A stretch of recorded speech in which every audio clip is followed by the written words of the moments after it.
Si vous voulez bouger là, vous pouvez. Ouais.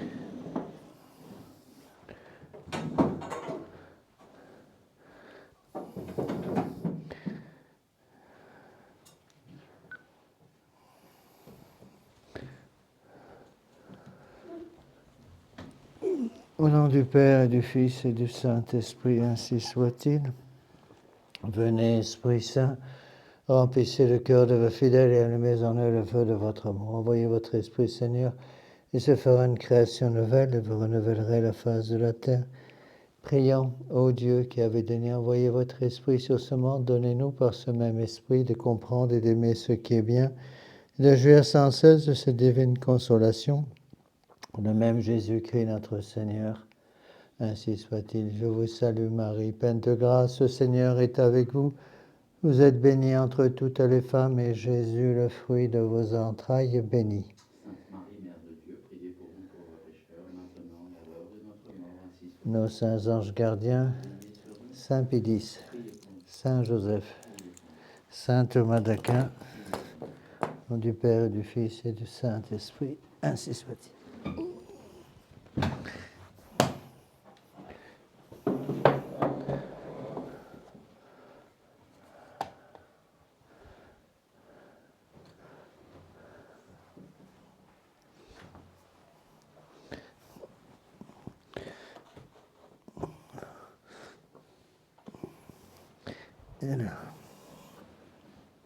Oups. Bon, nous avançons dans cette encyclique du pape Pie XI, donc écrite pour la situation en Allemagne, le 14 mars 1937. Bon, j'insiste sur cette encyclique parce que là, on touche à la politique de l'Église. N'oubliez pas que quand on empêche la politique de l'Église, quand l'Église ne peut pas se développer normalement, politiquement parlant, dans un pays, c'est le règne social de notre Seigneur Jésus qui est impossible, tout simplement. Et si le pape Pie XI a été obligé de condamner le système national-socialiste, c'est tout simplement parce qu'un tel système rend impossible le règne social de notre Seigneur Jésus-Christ. Et rendant le système règne social de notre Seigneur Jésus-Christ impossible, évidemment, par conséquence, les gens se donnent. Parce qu'on a besoin du règne social de notre Seigneur Jésus-Christ pour pouvoir sauver les âmes. Et si le règne social de notre Seigneur Jésus-Christ n'est pas possible, comme l'homme est obligé d'avoir un chef, littéralement, si le règne social de notre Seigneur Jésus-Christ devient impossible dans un pays, c'est le règne social d'un autre Dieu qui arrive. Et cet autre Dieu, c'est le démon. On est obligé d'adorer quelqu'un. Ou on adore notre Seigneur Jésus-Christ, ou on adore le démon. C'est tous les... Je suis en train de préparer mon sermon là pour dimanche prochain. Dimanche prochain, c'est ça, moi, ça m'a frappé encore. Un texte très important pour je sais, c'est le 14e dimanche après la Pentecôte, où notre Seigneur Jésus-Christ va nous dire « Nul ne peut servir de maître à la fois ». Et puis l'Église rapproche de cela un texte magnifique de Saint Paul, où il dit on est obligé d'avoir des fruits. Il compare notre âme à un arbre qui doit porter des fruits. Ou on porte des fruits de l'esprit, ou on porte les fruits de mort, les fruits de la chair. C'est la grande comparaison en Galates chapitre 5 de Saint Paul, les fruits de l'esprit contre les fruits de la chair. Et, et Saint Paul conclut en disant si votre arbre porte les fruits de l'esprit, les fruits de la vie, commence par la charité, la paix et la joie, eh bien, ceux qui ont ces fruits sur leur arbre, dans leur âme, eh bien, ont crucifié leur chair. Et au contraire, il parle de ceux qui, dans l'arbre, qui poussent dans leur âme, sur l'arbre, on trouve les fruits de mort, les fruits de la chair. Il dit ceux qui ont ces fruits ne posséderont pas le royaume des cieux. C'est aussi grave que cela. Et d'où l'importance de cette encyclique.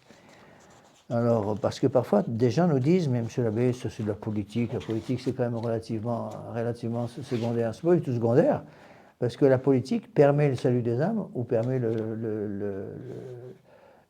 la catastrophe pour les âmes. Alors, je vous rappelle les parties importantes qu'on a déjà vues ensemble. Et donc,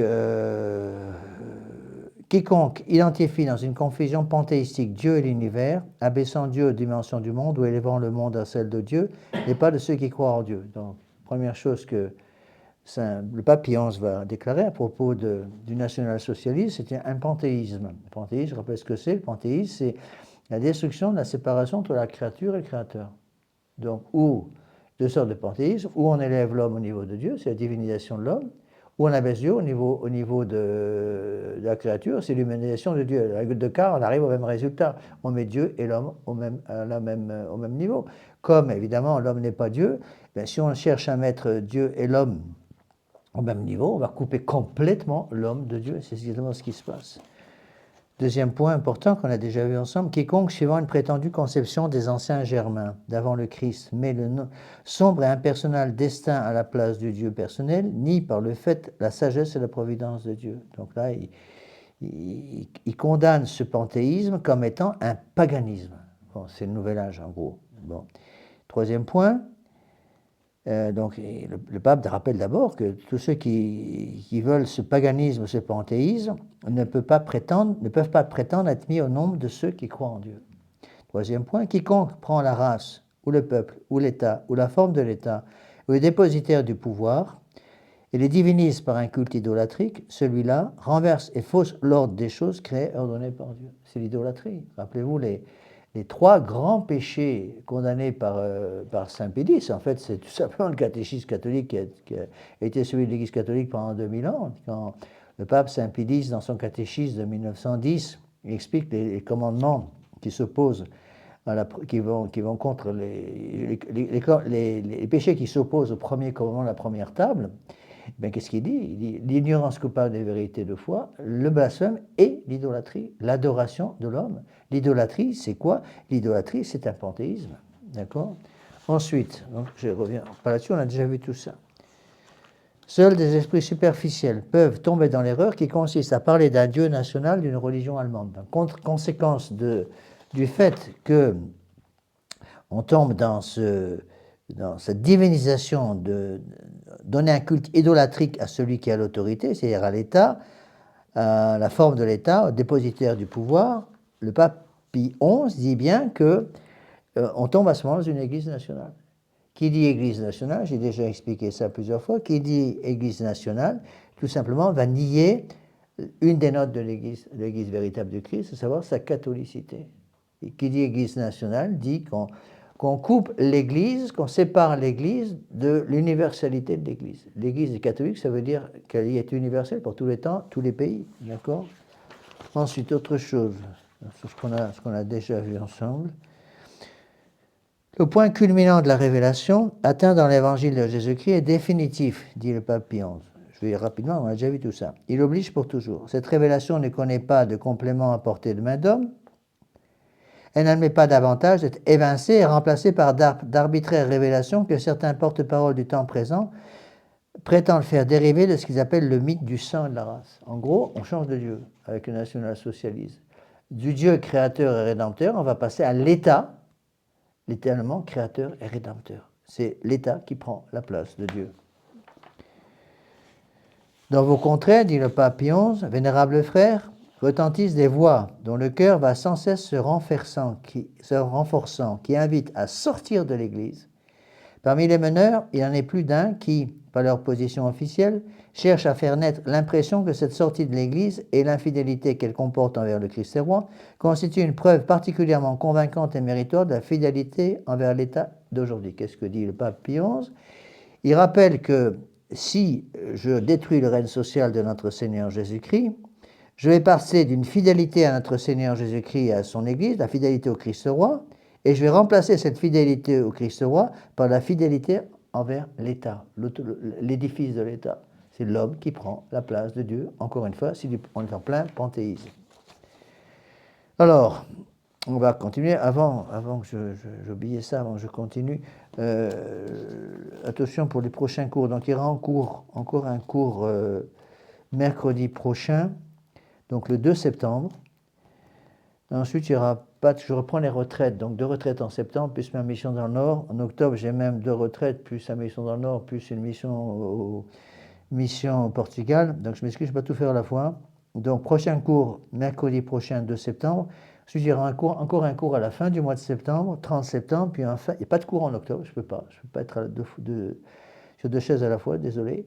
Et ensuite, le prochain cours sera le 4 novembre. Donc 2 septembre, 30 septembre, 4 novembre. Alors, on avance dans ces textes de Pie XI. Encore une fois, je ne veux pas tout expliquer, on n'a pas assez de temps. Parce que ça, c'est évidemment des reproches qu'on me fait, c'est un peu vrai. Je me dis, monsieur l'abbé, vous n'avez pas parlé de certaines autres encycliques. Mais on ne peut pas parler de tout, c'est impossible. Rien que sur, pour vous donner un peu une idée, Léon XIII, simplement sur le rosaire, a écrit, je pense, une dizaine d'encycliques, sur le seul sujet du rosaire. Bon, alors si vous commencez à étudier toutes les encycliques de de Léon XIII sur le rosaire, vous pouvez déjà y passer presque toute l'année liturgique, toute l'année. On ne peut pas tout faire. Donc j'ai pris certaines choses qui me semblent être plus importantes. Ça ne veut pas dire que je peux parler de tout, on n'a pas le temps. Si vous voulez parler, par exemple, utiliser tous les textes du magistère de Pie IX sur le libéralisme, il y a des livres entiers qui contiennent simplement les textes du magistère, soit les bulles, soit les encycliques, etc. J'ai pris les plus importantes. C'est pareil pour le modernisme. On ne peut pas tout faire. Alors, qu'est-ce que nous dit? On continue, donc, on reprend là où c'est arrêté, donc toujours pareil, 1937, n'oubliez pas qu'on est juste avant l'éclatement de la Deuxième Guerre mondiale, qui a éclaté en 1939. La foi à l'Église ne pourra se maintenir pure de toute falsification si elle est appuyée sur la foi à la primauté de l'évêque de Rome. Là, le pape fait déjà allusion au fait que le national-socialisme va déconnecter le peuple allemand de l'autorité romaine. En gros, l'État devient le protecteur des gens de telle façon que l'État va remplacer l'autorité du bon Dieu. L'autorité du Führer, parce que pour eux c'est ça, l'autorité du chef d'État, du national-socialisme, va remplacer l'autorité de Dieu. C'est donc une divinisation de l'homme qui monte au niveau du bon Dieu, et puisque l'homme, le chef du mouvement national-socialiste est devenu comme Dieu, donc on demande aux gens, puisque le Führer est devenu comme Dieu, puisque le national-socialiste c'est littéralement divin, et donc dans ce cas-là, on vous demande d'abandonner l'ancien Dieu que vous avez pour reprendre le nouveau Dieu, et ne vous inquiétez pas, parce qu'ils sont tous les deux au même niveau. Et ce qu'il faut bien comprendre, c'est que lorsqu'on abandonne le vrai Dieu, on abandonne le règne social de notre Seigneur Jésus-Christ, évidemment, on abandonne son Église, on tombe dans l'idolâtrie, et on tombe dans le panthéisme le plus complet. Vous voyez ? On retrouve les mêmes idées, d'ailleurs, pas simplement dans le national-socialisme, vous retrouvez les mêmes idées dans la franc-maçonnerie, les mêmes idées, par exemple, dans Lénina Blavatsky, qui a fondé la Société théosophique. C'est un peu ça, hein, c'est l'adoration de l'homme, l'homme qui est mis au-dessus de tout. On retrouve les mêmes idées aujourd'hui avec l'intelligence artificielle, où pratiquement l'homme devient aussi intelligent que Dieu, et donc il faut mieux suivre l'homme que suivre le bon Dieu. D'accord ? Ainsi est consacré, il faut consacrer, dit le pape, puis protéger, garder, sauvegarder la connexion qui doit exister entre la foi au Christ, la foi à l'Église et la foi à la primauté romaine. Tout ça, c'est très important. On ne peut pas se prétendre catholique, parce que beaucoup de gens sont comme ça, j'ai déjà un petit peu expliqué ça, je pense, la dernière fois. Il y a beaucoup de gens qui veulent bien du Christ, mais qui ne veulent pas de l'Église. Ou qui croient en Dieu, mais qui ne croient pas au Christ. Il y a plusieurs étapes, si vous voulez. Si on croit en Dieu, il faut croire au Christ, puisque le Christ, c'est Dieu. Donc, si je prétends croire en Dieu, mais je ne crois pas au Christ, en fait, je ne crois pas en Dieu. Donc, il ne s'agit pas simplement de croire en Dieu. Il y a des gens qui disent, je crois en Dieu, mais je ne crois pas au Christ. Ben non. En fait, vous ne croyez pas en Dieu. Vous prétendez croire en Dieu, mais comme vous ne croyez pas au Christ, eh bien, on verra que vous ne croyez pas au véritable Dieu. Bon. Ou alors, il y a des gens qui disent, je veux bien croire en Dieu, éventuellement, je veux bien croire au Christ, mais je ne crois pas en l'Église. Mais c'est pareil. L'Église, c'est le corps mystique du Christ. Donc, si je ne crois pas au corps mystique du Christ, ça veut dire que je ne crois pas au Christ. Si je ne crois pas au Christ, ça veut dire que je ne crois pas en Dieu. Vous voyez, toutes les choses sont liées. Donc, le pape insiste bien. Quand le pape dit « La foi à l'Église ne pourra se maintenir pure de toute falsification si elle n'est appuyée sur la foi à la primauté de l'évêque de Rome », l'évêque de Rome, c'est le pape. Donc, la connexion, il faut conserver, consacrer, sauvegarder la connexion entre la foi au Christ, la foi en l'Église et la foi à la primauté de Rome. Vous voyez ? Et l'inverse est aussi vrai. C'est-à-dire, si je crois en Dieu, je dois croire au Christ, je dois croire en l'Église. Mais si je ne crois pas au magistère de l'Église, magistère protégé par l'infaillibilité, si je ne crois pas au magistère de l'Église, Mais je ne crois pas en l'Église. Ne croyant pas en l'Église, je ne peux pas prétendre croire en l'Église sans croire au Christ en même temps, puisque le Christ a fondé l'Église. Si je ne crois pas au Christ qui a fondé l'Église, ça veut dire que je nie la divinité de notre Seigneur Jésus-Christ, donc je ne crois pas en Dieu. Vous voyez, il y a un lien entre les trois choses. C'est comme une échelle avec plusieurs barreaux. Vous voyez, si vous coupez dans un des barreaux, on ne peut plus monter. D'accord? Alors le pape continue. Ainsi est consacrée la connexion entre la foi au Christ, à l'Église, à la foi à la primauté. Une autorité véritable et conforme à la loi est partout un lien d'unité, une source de force, une garantie contre la division et la ruine, une caution pour l'avenir. Cela se vérifie dans le sens le plus haut et le plus sublime, là où, comme dans l'Église seule, cette autorité a reçu la promesse de la conduite du Saint-Esprit et son invincible assistance. Donc si je me coupe, strictement parlant, sur ce coupe du pape, on se coupe du Christ, se coupant du Christ, on se coupe de Dieu, se coupant de Dieu, on se coupe tout simplement du ciel. On ne peut pas sauver son âme sans le bon Dieu, c'est absolument impossible. Alors évidemment, les gens qui n'ont rien compris vont dire « Ah oui, mais alors vous ne reconnaissez pas le pape, donc vous coupez du Christ, vous coupez de l'Église, vous coupez du ciel. » Attention, le pape lui-même doit être uni au Christ, puisqu'il est représentant du Christ. Le pape, il est vicaire de notre Seigneur Jésus-Christ. Donc, pour reprendre la liste, il y a Dieu, le Christ, l'Église, le pape. Et après le pape, il y a le magistère. L'enseignement, la sanctification, son devoir de magistère, son devoir de ministère, son devoir de gouvernement.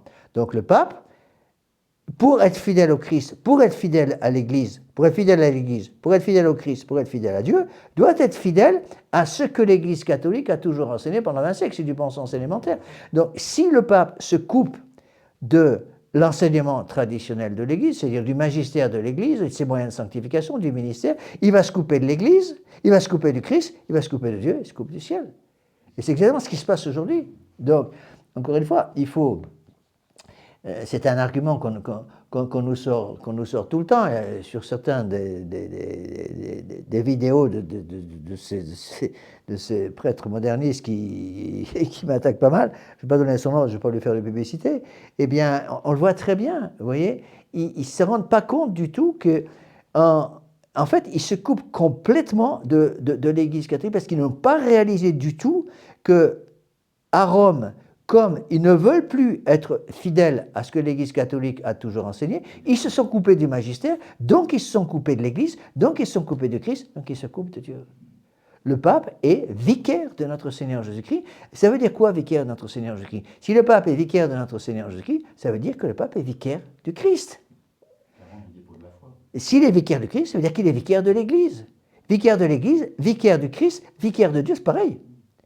Donc on peut dire que on peut aller aussi loin que dire le pape, étant pape et représentant notre Seigneur Jésus-Christ, successeur de Saint-Pierre, donc vicaire de notre Seigneur Jésus-Christ, ça veut dire vicaire du Christ, vicaire de Dieu, et c'est l'unique porte pour aller au ciel. Si un pape qui se prétend pape se coupe du magistère de l'Église, se coupe du Christ, il se coupe de l'Église, d'accord? Alors le pape justement va insister là-dessus. Et voilà sa conclusion, après avoir expliqué justement cette connexion qui est absolument nécessaire entre le Christ, l'Église, la foi au Christ, la foi en Dieu, la foi au Christ, la foi à l'Église, la foi au pape, la foi au magistère. Donc ce qu'il faut bien comprendre, c'est ça, c'est que à partir du moment où je me coupe du magistère, je me coupe de l'Église. D'accord? Et c'est pour cela qu'on ne peut pas reconnaître l'autorité pontificale d'un Léon XIV, puisque Léon XIV s'oppose dans le général et dans le détail à tout ce que l'Église catholique a enseigné pendant 20 siècles. Il suffit de voir tout ce qu'il fait actuellement pour amener les perversions sexuelles les plus abominables, pour préparer l'ordination des femmes prêtres, toutes ces horreurs, des horreurs du monde moderne. Il se coupe de ce que l'Église catholique a toujours fait. Est-ce qu'il est possible pour un pape, qui est vicaire de notre Seigneur Jésus-Christ, de se couper de notre Seigneur Jésus-Christ? Ben, par définition, c'est impossible. Donc si un pape qui se prétend pape se coupe de notre Seigneur Jésus-Christ, ça veut dire qu'il n'est pas pape. C'est pour ça que la solution célibataire, c'est l'unique solution. Donc, il ne garde plus le dépôt de la foi. Exactement, c'est pour ça que moi, bon, ça dit bien ce que ça veut dire le mot célibacantisme. Mais en fait, quand les gens me disent, vous êtes célibataire, pourquoi vous êtes célibataire? Parce que je suis catholique. Tout simplement. Parce que je suis catholique, je ne peux pas être catholique et en même temps accepter toutes les abominations qui viennent de Rome actuellement. C'est impossible, c'est contradictoire. Alors voilà ce que dit le pape. Écoutez bien, si des hommes qui ne sont pas même unis dans la foi au Christ viennent vous présenter la séduisante image d'une Église nationale, il revient sur un point qu'il a déjà abordé. Oui, on trouve toujours les mêmes choses. Les papes répètent tout le temps. Quand on m'accuse de répéter toujours les mêmes choses, je suis l'exemple des papes. Donc le pape, où est-ce que c'est ça?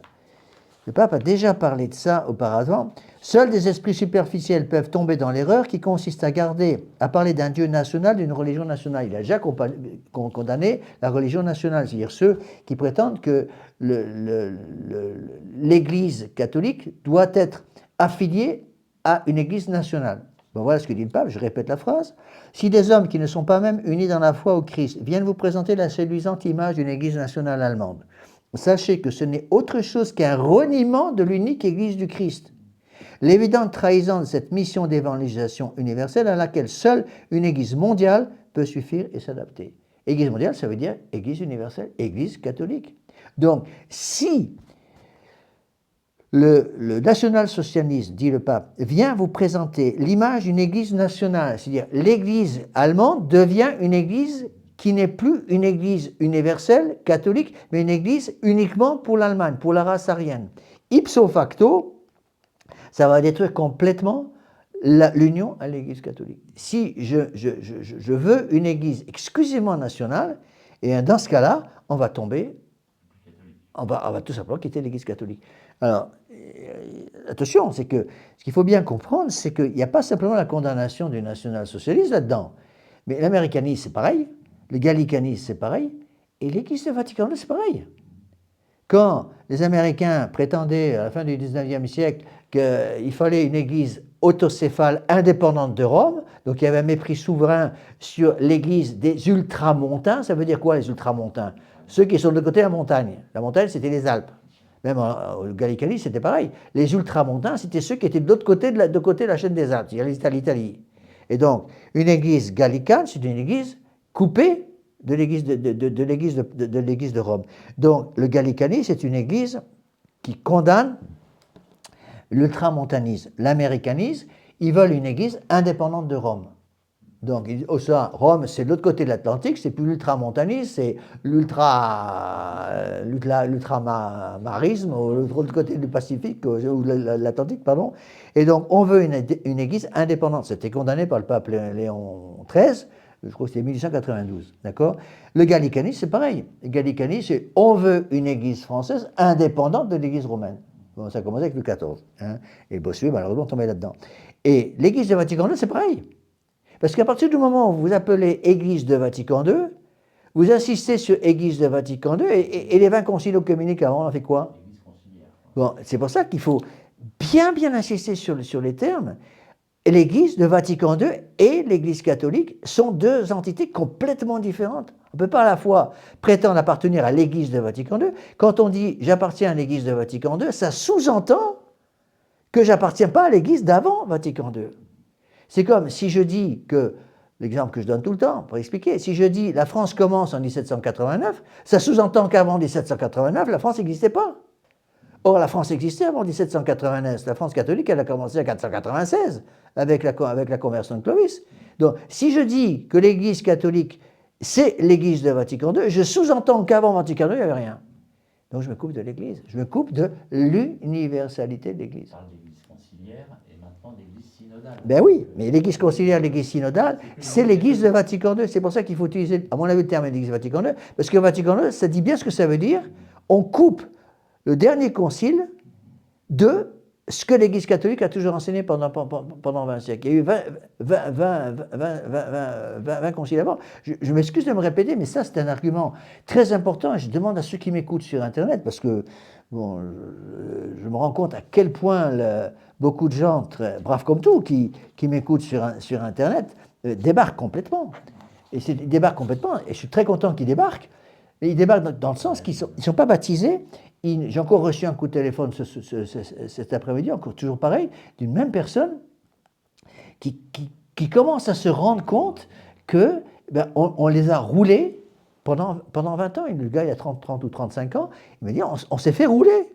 On s'est fait rouler par Rome parce qu'ils nous ont fait croire que l'Église de Vatican II, c'était l'Église catholique. Et après, je me suis rendu compte qu'en fait, l'Église de Vatican II s'étant coupée de l'enseignement magistériel et ministériel de l'Église pendant 20 siècles, c'est coupé de l'Église catholique. Donc, l'Église nationale, dont parle le pape Pie XII, qui condamne, se coupe de l'Église mondiale. Qui dit Église mondiale, attention, bien comprendre, c'est pas du mondialisme. Hein. L'Église mondiale, c'est l'Église universelle, c'est l'Église catholique. L'Église est une sainte catholique et apostolique. Et catholique, ça veut dire universelle. Donc, l'Église nationale se coupe de l'Église universelle, donc elle se coupe du catholicisme, c'est de l'américanisme, c'est du gallicanisme et c'est l'Église de Vatican II. Donc, l'Église de Vatican II, c'est une Église, littéralement, comme une Église nationale qui se coupe de ce que l'Église catholique a toujours enseigné. Bon, et ça, il faut que ceux qui m'écoutent sur Internet, qui ne sont pas forcément très au courant, qui commencent à me dire, Monsieur l'abbé, c'est affolant, parce que j'ai commencé à écouter vos cours, j'ai commencé à écouter vos conférences, c'est là qu'il me dit, Monsieur l'abbé, je suis en train d'écouter tout ce qu'il y a sur votre site, et, bon courage, parce qu'il y a presque 1000 conférences sur le site. Bon, ils me disent, mais je me rends compte, Monsieur l'abbé, que si ce que vous dites est vrai, je ne peux plus aller à la nouvelle messe. Si ce que vous dites est vrai, je me rends compte que tout ce que j'ai appris au catéchisme avec l'Église officielle, c'est plus rien du tout, ça vaut rien du tout. Et Monsieur l'abbé, je suis en train d'être obligé de me couper complètement de ma famille, de couper complètement des jeunes qui me disent, Monsieur l'abbé, mes parents commencent à pousser des hurlements parce que je vous écoute sur Internet. Ils commencent à dire, mais qu'est-ce que c'est que ce prêtre là, qui te dit de plus aller à la nouvelle messe, qui te dit de plus aller, qu'il ne faut plus respecter sa sainteté, le pape Léon XIV. Eh bien, attention, vous voyez, encore une fois, c'est l'esprit de l'Église nationale, un esprit qui nous coupe de l'Église catholique. L'américanisme nous coupe de l'Église catholique, le gallicanisme nous coupe de l'Église catholique, et l'Église de Vatican II nous coupe de l'Église catholique. Et donc, alors évidemment, l'argument que ces jeunes me disent, c'est bien, mes parents, la première chose qu'ils m'ont dit quand c'est des jeunes, il n'y a pas longtemps, encore un jeune de 15 ans là, je ne connais pas, c'est des gens qui commencent à m'écouter sur Internet, il a 15 ans le gars, brave comme tout, il cherche le bon Dieu, mais tout de suite, c'est les premières choses qu'ils nous disent, mais Monsieur l'abbé, mes parents me disent, là où est le pape, là est l'Église. C'est vrai, là où est le pape, là est l'Église. Mais là où est le pape, là sont les papes. Il ne faut pas dire là où est le pape, là où sont les papes pendant 2000 ans. Et c'est ça qu'il faut répondre. Attention, l'Église n'a pas commencé avec le pape Léon XIV, celui qui se prétend comme tel. L'Église n'a pas commencé à la mort du pape Pie XII avec l'arrivée de Jean XXIII. Au moment où Jean XXIII est arrivé à commencer à tout casser, l'Église existait déjà depuis 2000 ans. Oui, et c'est ça notre force. C'est ce qu'il faut expliquer aux gens, et ces jeunes qui m'écoutent sur Internet, sachent expliquer à leurs parents, mais au contraire, je m'accroche à 260 papes. Parce que vous me dites, là où est le pape, là est l'Église, là où sont les 260 papes qui ont dit la même chose pendant 2000 ans, là est l'Église, mais celui qui se présente comme pape à Rome, Léon XIV, dit le contraire de ce qu'ont dit 260 papes avant. Alors attendez, on va où comme ça ? Vous me dites que là où est le pape, là est l'Église, et donc c'est l'Église de Vatican II qui prime. Mais l'Église de Vatican II, le Concile Vatican II dit le contraire de ce qu'ont dit 20 conciles œcuméniques avant. Alors, si le Concile Vatican II a raison, ça veut dire que 20 conciles œcuméniques avant sont trompés. Si celui qui se prétend comme pape à Rome, sous le nom de Léon XIV, a raison, avec tous ceux qui l'ont précédé depuis la mort du pape Pie XII, ça veut dire que les 260 papes avant avaient tort. Et c'est ça notre force. Oui, c'est pour cela, je donne ça toujours comme exemple, et c'est pour aider nos jeunes qui débarquent un peu et qui sont un peu paniqués, parce qu'ils voient très bien où va les mener où va les mener au contraire l'Église traditionnelle en quelque sorte, qui est l'Église catholique. Il dit, mais Monsieur l'abbé, ça va me couper de tous mes amis, ça va me couper de ma paroisse, ça va me couper de tout, ça va me couper de ma famille. Et il y a des tas de familles avec un bazar monstre, parce que par exemple, madame seule commence à se poser des questions, mais pas monsieur. J'ai plein de cas comme ça, ou l'inverse. Monsieur commence à se convertir, commence à dire à son épouse, ben, je ne veux plus aller à l'église moderne, c'est fini. Moi, je veux garder la foi. Et puis l'épouse dit, mais pas question, moi, je veux continuer à aller à l'église du village. Hein. Vous voyez ? Et donc, je donne toujours cet exemple, quand les gens me mettent sous le nez, parce que ça arrive, la photo de Léon XIV, qui me dit, c'est qui pour vous ce gars-là ? Je réponds, le pape de l'Église de Vatican II. C'est inattaquable. Ils me regardent avec des yeux ronds quand je leur dis ça, et je lui dis, vous n'êtes pas d'accord ? Cette photo n'est pas la photo du pape de l'Église de Vatican II ? Oui, 9 fois sur 10, ça suffit, il s'en va. Il s'en va la queue entre les jambes parce qu'il se rend bien compte que c'est inattaquable. C'est effectivement la photo du pape de l'Église de Vatican II. Mais quand je dis pape de l'Église de Vatican II, je coupe ipso facto cette Église de 20 siècles d'Église, de 2000 ans de tradition, de 260 papes et de 20 conciles œcuméniques, rien que ça. D'accord? Donc, l'histoire vécue par d'autres églises nationales, leur engourdissement, la façon dont elles ont été enchaînées ou domestiquées par les pouvoirs terrestres, prouve la stérilité sans espoir à laquelle est voué, avec une immanquable certitude, tout serment qui se sépare du sceptre vivant de l'Église. C'est-à-dire que dès que je commence à vouloir monter une Église nationale, que ce soit par l'américanisme, que ce soit par le gallicanisme, que ce soit par l'Église de Vatican II, qui dit Église de Vatican II dit Église qui commence à Vatican II. Bon. Qui dit gallicanisme dit que je sépare la Gaule du reste du monde pour l'Église. Qui dit américanisme dit que je sépare les États-Unis du reste du monde. D'ailleurs, l'évêque de Baltimore, le cardinal de Baltimore l'avait dit en face, à la fin du XIXe siècle, il disait il faut dire à ces messieurs de Rome que l'évangile que nous prêchons aux États-Unis n'est pas le même évangile que celui qui prêchait à Rome. Nous prêchons l'évangile des droits de l'homme. Vous voyez ? Et donc, ça c'est une phrase, à mon avis, extrêmement importante. Donc, la stérilité sans espoir à laquelle est voué, avec une immanquable certitude, tout serment qui se sépare du sceptre vivant de l'Église. Ça veut dire quoi? Ça veut dire que si je me coupe de l'Église, c'est comme un sceptre que je sépare du tronc de la vigne. On meurt. Bon, c'est un exemple que je donne tout le temps. Si une branche commence à dessécher dans l'arbre, elle peut encore revivre. Si elle est même complètement marron, elle perd ses feuilles, elle perd ses fleurs, mais elle est encore connectée au tronc de l'arbre d'une façon ou d'une autre, il y a encore une chance de l'avoir ressuscité. Et par contre, si elle est à coup de vent, elle la casse, elle tombe par terre, c'est fini, terminé, il n'y a plus rien à faire. Oui, c'est pareil. Vous voyez, donc, ça c'est un point, à mon avis, capital. Si je me sépare de 20 siècles d'église, de 2000 ans d'église, si je me sépare de 20 conciles œcuméniques, si je me sépare de 260 papes, je deviens immédiatement un sarment, qui se sépare du sceptre vivant de l'Église. Donc je deviens stérile. Le terme utilisé par le pape, c'est le terme qu'il utilise, je répète la phrase. L'histoire vécue par d'autres églises nationales, des églises qui se coupent de Rome, qui se coupent donc de 20 siècles d'église et de 260 papes et de 20 conciles œcuméniques. Si je me coupe de 2000 ans d'église, de 260 papes, de 20 conciles œcuméniques, je vais tomber dans un engourdissement, décidément, je vais tomber dans un engourdissement et je reprends la phrase. L'histoire vécue par d'autres églises nationales qui se coupent de Rome, leur engourdissement, la façon dont elles étaient enchaînées ou domestiquées par les pouvoirs terrestres, les pouvoirs politiques donc, prouve la stérilité sans espoir.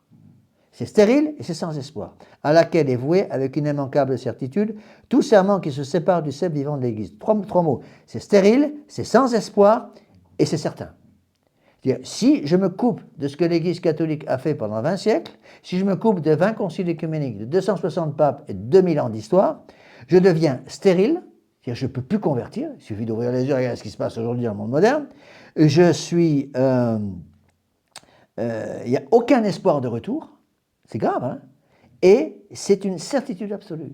Parce que c'est comme la branche qui a quitté l'arbre, elle est tombée sur un coup de vent, elle est par terre, c'est fini, terminé. Sauf miracle du bon Dieu. Mais ça, c'est à mon avis extrêmement grave, parce que c'est des points sur lesquels il faut bien insister. C'est stérile, c'est sans espoir, et c'est certain qu'il n'y a pas de retour possible. Et donc, quand les gens me disent, Monsieur l'abbé, il ne faut pas perdre espoir, il peut y avoir un retour possible à Rome, le pape dit, c'est stérile, c'est sans espoir, et c'est une immanquable certitude qu'à partir du moment où je me sépare du sceptre vivant de l'Église, tout est définitif.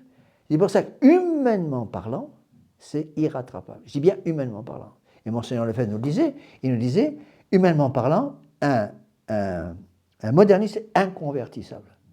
Bon, c'est une comparaison, mais comparaison n'est pas raison, mais quand même c'est pour vous expliquer. Un musulman dans son milieu est inconvertissable. Pour pouvoir convertir un musulman, il faut sortir du milieu, pour qu'il puisse penser un petit peu par lui-même. Eh bien, c'est un peu pareil. À partir du moment où, c'est ça le drame, c'est que Pie XII est mort en 1958. Bon, ça fait combien ça? 1958, ça fait 40 plus 25, ça fait 65, ça fait pratiquement 70 ans. 70 ans de modernisme, c'est terminé. 70 ans de liberté religieuse, d'écuménisme, de collégialité, de destruction du mariage, de destruction de la Sainte Eucharistie, de destruction de la messe, de destruction de la confession. On a tout envoyé promener. Humainement parlant, c'est irrattrapable. C'est 2 générations déjà. Bon, alors c'est pour ça qu'on arrive encore. On voit le nombre Mais oui, je sais bien. Il n'y a pas que ça. Je pense que c'est important de comprendre qu'on arrive parfois à rattraper. Moi, je préfère, je vais vous dire quelque chose d'énorme, hein, mais j'ai déjà dit, je préfère avoir aux exercices Saint-Ignace des païens complets, qui arrivent, ils ne sont même pas baptisés, païens complets, que des modernistes. Le moderniste, on ne peut rien en faire.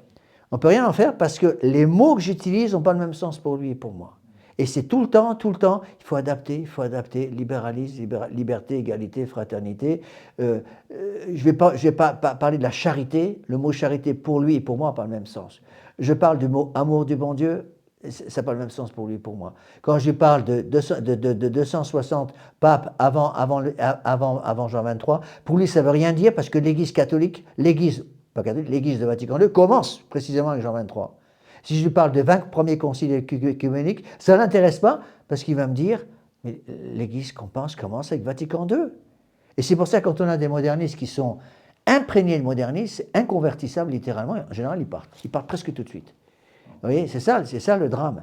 Alors il faut faire très très attention. Ils sont précipités pour faire sanctifier les papes, Saint Paul VI, Saint Jean-Paul II. Mais oui, justement, mais c'est pas les papes qui veulent, ces papes-là qui veulent sanctifier, c'est l'Église de Vatican II.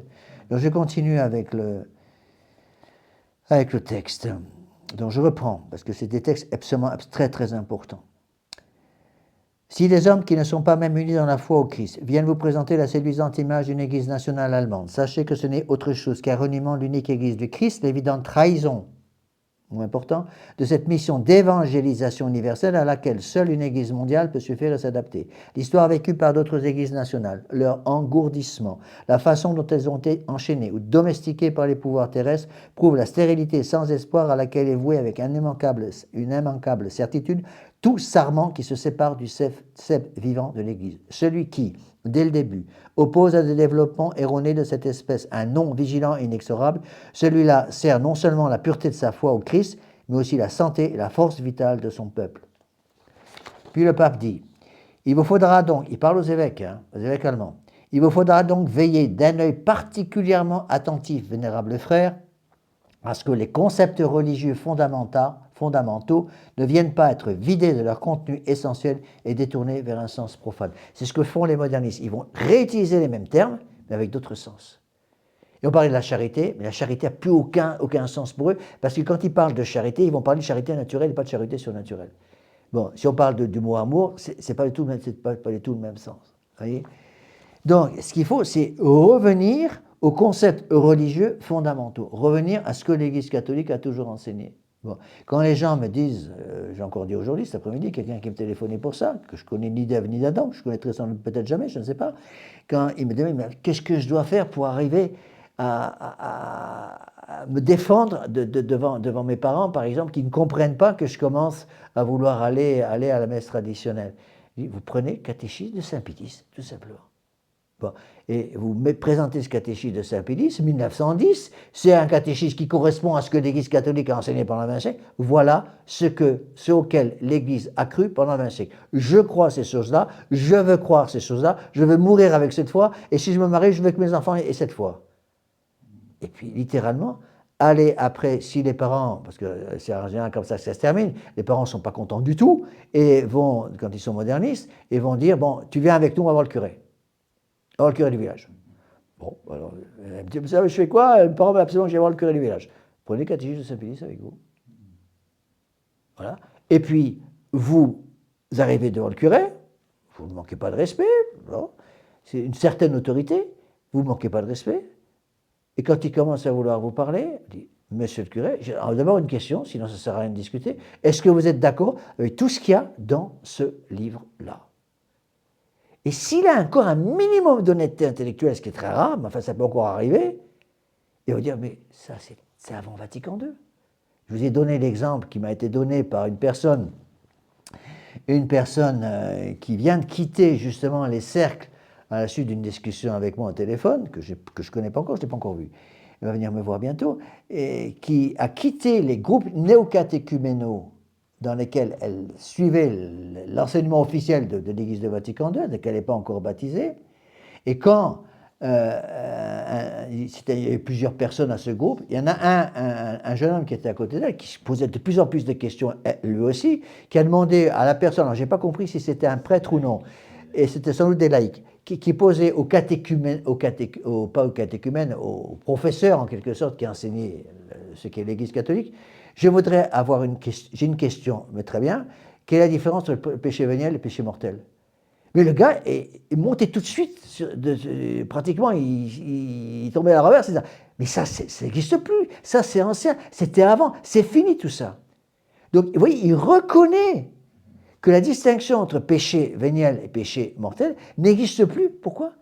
Parce que le péché n'existe plus. Mais il faut être logique.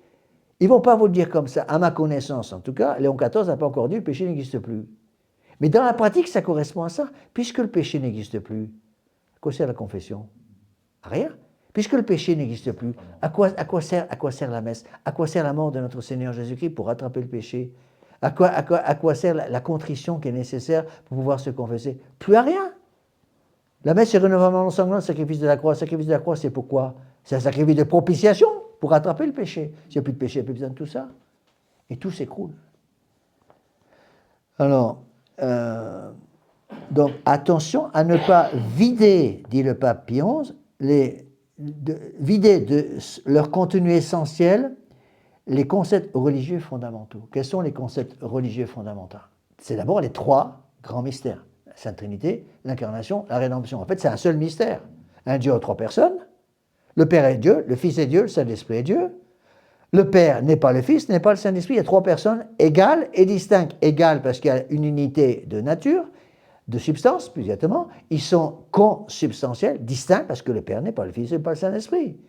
Vous pouvez dire que Dieu, que le Christ est Dieu et que le Christ en tant qu'homme est mort sur la croix. Vous ne pouvez pas dire que le Père est mort, Dieu le Père est mort en tant qu'homme sur la croix, parce que le Père ne s'est pas uni à l'humanité. Il n'y a pas de mystère d'incarnation pour Dieu le Père, c'est pour Dieu le Fils. Bon. Cette Trinité permet l'incarnation. L'incarnation, c'est quoi? L'incarnation, c'est prendre chair. Ça veut dire que la deuxième personne de la Sainte Trinité, sans cesser d'être Dieu, s'est unie à une nature humaine pour pouvoir mourir sur la croix, rédemption. Sainte Trinité, unité, et Sainte Trinité, incarnation, rédemption. Trois grands mystères de la foi catholique. Notre Seigneur Jésus-Christ, pourquoi il est venu, les grands concepts religieux fondamentaux, c'est ça. Notre Seigneur Jésus-Christ est venu donc comme Dieu sur la terre. Il n'est pas venu pour nous apprendre à jouer au golf, il est venu pour fonder une église. Et puisqu'il est Dieu, son église est divine. Et puisqu'il n'y a qu'un seul Dieu, il n'y a qu'une seule église. Et donc il a fondé une église, fondée sur Saint-Pierre, pour garder le dépôt de la foi qui est clos à la mort de Saint Jean. Et c'est ce que ces jeunes qui se retrouvent devant le curé de leur paroisse, qui commencent à leur voler dans les plumes, il ne faut pas avoir peur de dire ces choses-là.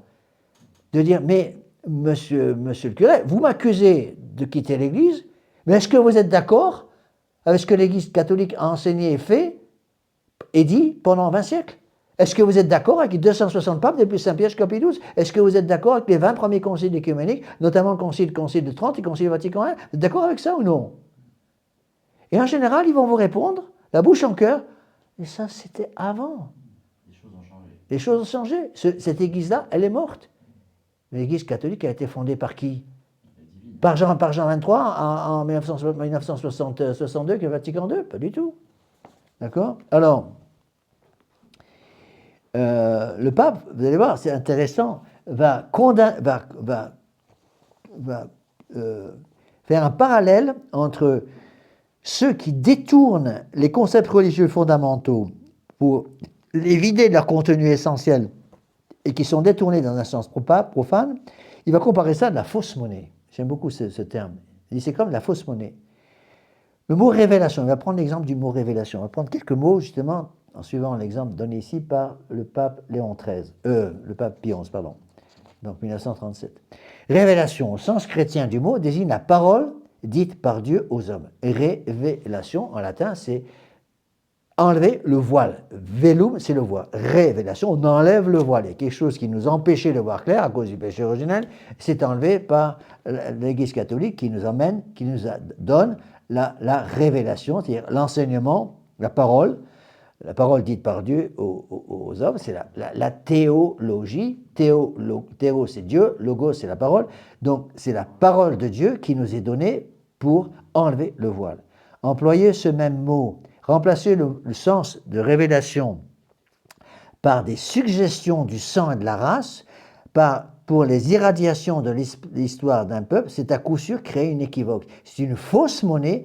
Une fausse monnaie de cette sorte ne mérite pas de passer dans l'usage des fidèles du Christ. J'aime bien la comparaison. Il compare ça à une fausse monnaie. On a l'impression que c'est la vraie monnaie, c'est du faux. On paye avec un billet, en fait, on se rend compte que le billet n'est rien du tout. Donc j'ai été payé pour un travail fait, puis une fois que je rentre chez moi, je me rends compte que les billets qu'on m'a donnés, c'est une contrefaçon. D'accord ? C'est pareil pour la foi. Il donne d'abord l'exemple de la révélation. Attention, la révélation, c'est la révélation d'une vérité qui ne nous appartient pas. C'est la révélation d'une vérité qui appartient à Dieu, qui appartient à l'Église.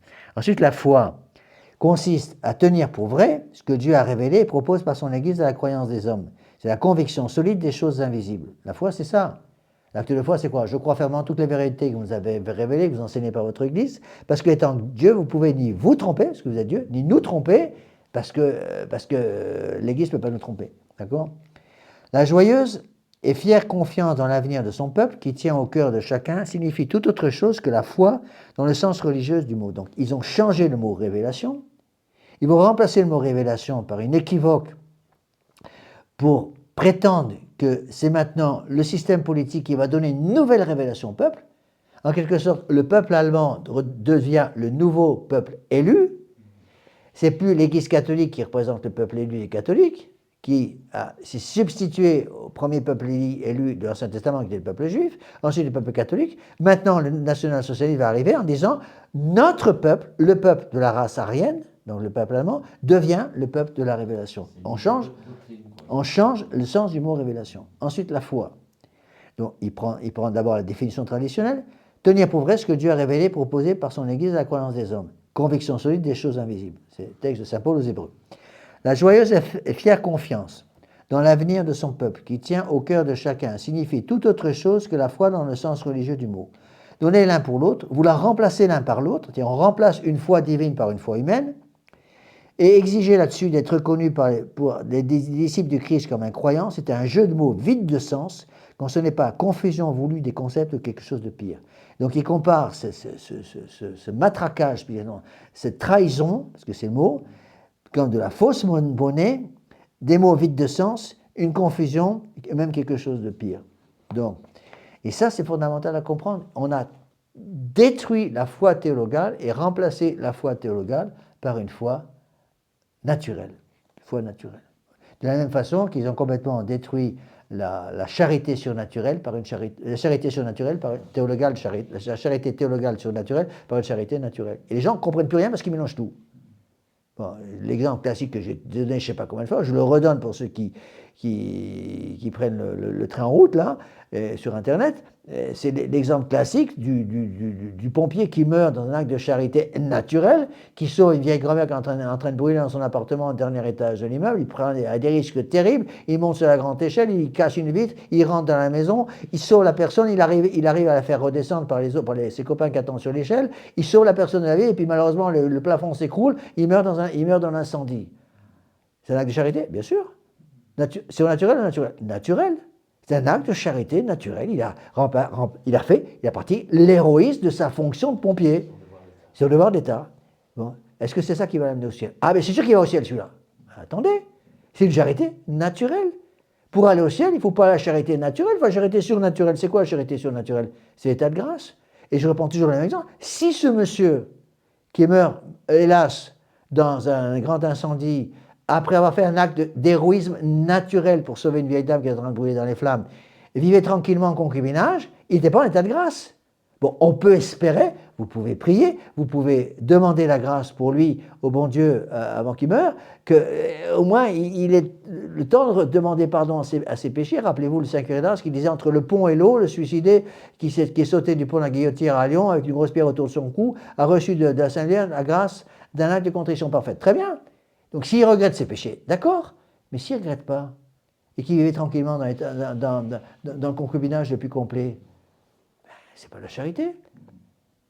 J'ai reçu encore un autre message aujourd'hui, une personne qui me dit, mais monsieur l'abbé, c'est épouvantable, je ne sais plus quoi faire parce que ma fille ramène un type à la maison, son petit amoureux, et puis elle exige de pouvoir être dans la même chambre que lui, chez moi, sous mon toit.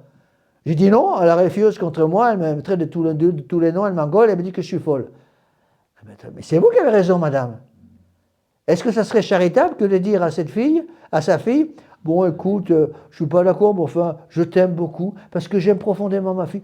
Tu peux coucher avec ton petit copain, tu peux coucher chez moi, sous mon toit, avec ton petit copain, parce que je t'aime. Mais c'est du suicide. C'est-à-dire, au lieu d'aider quelqu'un à sortir du marécage, des sables mouvants, vous lui appuyez avec votre pied sur la tête pour qu'il coule encore un peu plus vite. La pauvre fille, elle va se damner complètement. D'accord ? Alors, après, autre exemple, le mot immortalité. Donc, il a pris l'exemple du mot révélation, du mot foi. Donc, la foi catholique n'a rien à voir avec la foi d'aujourd'hui. C'est ce que le pape Saint-Pédis dit la même chose dans sa grande encyclique Pascendi de 1907, de condamnation du modernisme. Et les modernistes, ils ont tout détruit, tout cassé. La seule chose qu'ils ont gardé, c'est les sentiments. Le petit palpitant qui est là, qui bat, je sens que cette personne est bonne. Vous sentez, mais ça c'est avec les sentiments, c'est le cœur, ça n'a rien à voir avec la foi. Je sens que cette personne qui est morte dans un incendie, il est au ciel. Je le sens. Moi, je ne sens rien du tout, je suis désolé. Je ne sens rien du tout. Et par contre, l'Église me dit que quelqu'un qui meurt en état de péché mortel, il tombe en enfer. Bon, si ce policier ou ce pompier qui est mort dans un acte héroïque de charité naturelle est en état de grâce le jour de sa mort, très bien, au ciel. D'accord. Si tu n'es pas en état de grâce, une fois qu'il est mort, on a quitté le temps. Il n'y a plus de grâce, il n'y a plus d'usage de sa liberté, il n'y a plus de temps, on est dans l'éternité, c'est fini, terminé. On ne peut plus rien changer. Après, le troisième exemple, l'exemple de l'immortalité. Dans le sens chrétien, ça veut dire continuation de la vie de l'homme après la mort terrestre. L'homme est immortel dans le sens que son âme est immortelle et que le corps, même qui va être consommé par les vers après dans le cimetière, dans le cercueil, ce corps va ressusciter à la fin des temps. C'est dans ce sens-là qu'on peut parler de l'immortalité. L'âme est immortelle, on peut même parler d'une certaine immortalité pour le corps, dans le sens que le corps va revenir à la vie, à la fin des temps. Immortalité dans le sens chrétien veut dire continuation de la vie de l'homme après la mort terrestre dans sa personnalité individuelle pour son éternelle récompense ou malheureusement pour son éternel châtiment. Quiconque ne veut désigner par le mot immortalité que la continuation ici-bas de la vie collective dont la durée de son peuple pour un avenir d'une longueur indéterminée, celui-là renverse et falsifie l'une des vérités fondamentales de la foi chrétienne. De même qu'on a détruit le mot révélation, de même qu'on a détruit le mot foi, de même qu'on a détruit le mot charité, de même qu'on a détruit le mot immortalité, en faisant croire que l'homme devient éternel.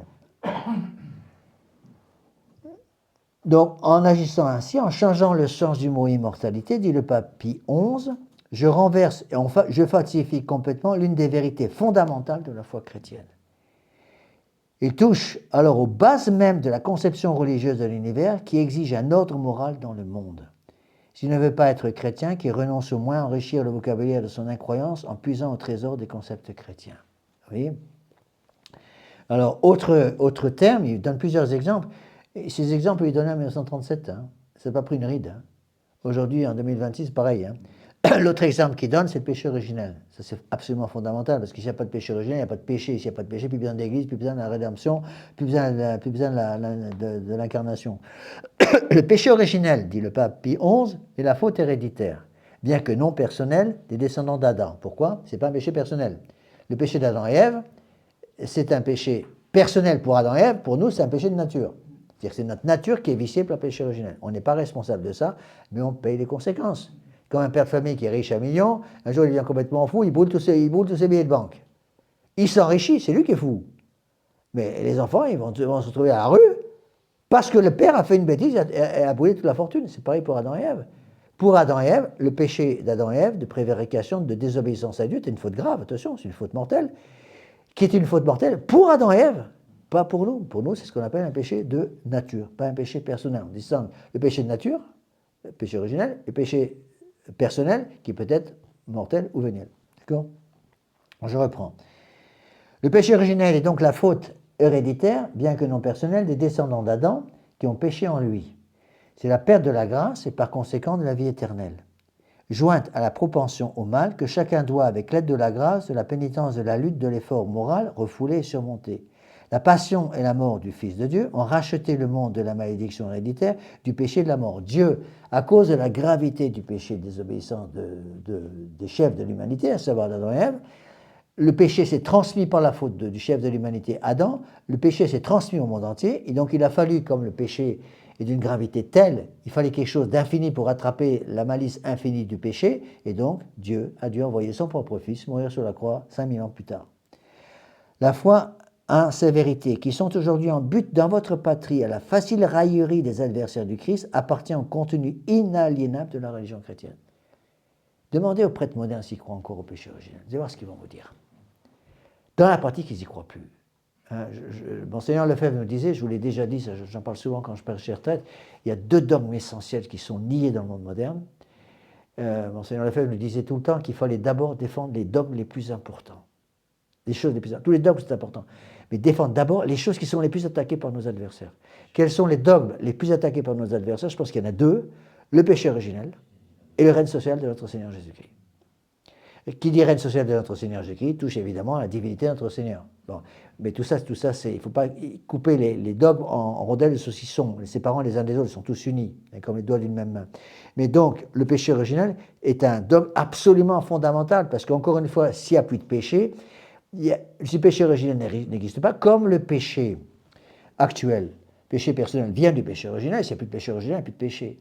S'il n'y a plus de péché, il n'y a plus besoin de rattraper le péché. Donc tout le mystère de la rédemption saute, tout le mystère de l'incarnation saute, plus besoin de péché. S'il n'y a plus de péché originel, plus de péché, plus besoin de rédemption, plus besoin d'incarnation, plus besoin d'église, plus besoin de sacrement, plus besoin de rien du tout. Et c'est pour ça que les prêtres modernes, qui en général, 9 fois sur 10, ou au moins 8 fois sur 10, ne croient plus au péché originel, se demandent pourquoi ils sont prêtres. Parce qu'il y en a, on a entendu des phrases de ce genre, de pauvres prêtres qui sont complètement perdus dans l'église moderne, qui restent là-dedans parce qu'ils ne savent pas où aller, et qui disent, mais mon père, il y en a qui me l'ont dit, on se demande à quoi on sert. On ne sert plus à rien, puisqu'il paraît qu'il n'y a plus de péché, il n'y a plus besoin de sacrement, il n'y a plus besoin de sacerdoce, à quoi on sert là-dedans, nous? Donc on sert à rien. Bon, c'est une comparaison, mais je pense que c'est une bonne comparaison pour expliquer. C'est comme les femmes qui veulent être vraiment femmes. La femme est liée à la maternité, dans son corps même. Tout dans le corps de la femme est lié à la maternité, musculairement, avec le squelette, tout est lié pour que la femme puisse porter l'enfant. Le squelette de l'homme est fait de telle façon qu'il puisse porter le fardeau. Donc il y a les épaules beaucoup plus solides, en matière d'ossement, pour pouvoir porter le fardeau. La femme, elle porte l'enfant. Donc la femme est celle qui va enfanter. Alors, le mot vient un peu de là. Enfantement, femme, il y a une similitude entre les 2 mots. Elle est là pour enfanter. Et c'est terrible, parce qu'on entend maintenant des femmes, des jeunes filles, qui veulent protéger leur féminité. Donc pour protéger leur féminité, il faut protéger l'idée d'enfantement. La femme est la future mère, donc on se marie pour avoir des enfants. Et en face d'eux, ils ont des gens, ces jeunes femmes se retrouvent face à un monde qui ne veut plus d'enfants, qui a séparé la féminité de la maternité, et qui nous disent, monsieur l'abbé, on veut quelque chose dont le monde moderne ne veut plus. Moi, je veux me marier pour avoir des enfants. Et quand j'en parle à mes copines de classe, pour dire que je vais pouvoir me marier et avoir des enfants, elles me disent que je suis folle. Et moi, je pense que c'est elles qui sont folles de ne pas vouloir avoir d'enfants. Parce qu'elles ne se rendent pas compte qu'en refusant les enfants, elles vont couper la branche sur laquelle elles sont assises. Et c'est terrible parce que ces femmes me disent, ces jeunes filles me disent, monsieur l'abbé, on présente un produit dont plus personne ne veut. Plus personne ne veut. Et c'est terrible pour elles, parce que c'est la destruction de la famille. C'est pour ça que le féminisme entraîne la destruction de la femme par la destruction de la famille. Oui, mais c'est pareil pour tout. Et la destruction de la famille va entraîner la destruction du lien avec Dieu. Parce que qui dit famille dit enfant, dit enfant dit relation avec notre Seigneur Jésus-Christ par le baptême. Il ne s'agit pas simplement, c'est pour ça que ça aussi c'est fondamental. Et quand on dit ça, quand vous disiez ça à des prêtres modernes, mais ils s'offusquent. Si vous ne croyez pas, faites expérience avec votre curé de paroisse. Si vous dites à un curé de paroisse, la fin première du mariage chrétien, c'est la procréation et l'éducation des enfants. Vous allez voir leur tête. Ils vont dire, mais, comme pour l'exemple que je viens de vous donner sur la personne qui demandait la distinction entre péché mortel et péché veniel, le représentant de l'Église officielle a dit, ça n'existe plus, ça c'est ancien. Puis de la même façon, quelqu'un qui dirait, le mariage chrétien est fait pour la procréation et l'éducation des enfants, l'Église moderne va vous dire, même si elle ne le dit pas directement maintenant, de plus en plus ils le disent indirectement par leurs membres, les ministres de l'Église de Vatican II, ils vont dire, c'est faux, vous ne pouvez plus dire ça, parce que le but du mariage, c'est l'amour mutuel entre les époux. Vous voyez ? Et donc, le mariage moderne a détruit complètement l'idée que la fin première du mariage, c'est la procréation et l'éducation des enfants. Et c'est donc la cellule de base, puisque le mariage c'est la cellule de base de la société. Si la cellule de base de la société s'écroule, ben c'est comme construire une cathédrale magnifique sans fondation. Et il y a un tremblement de terre, tout s'écroule. Et c'est exactement ce qui se passe aujourd'hui. D'accord ?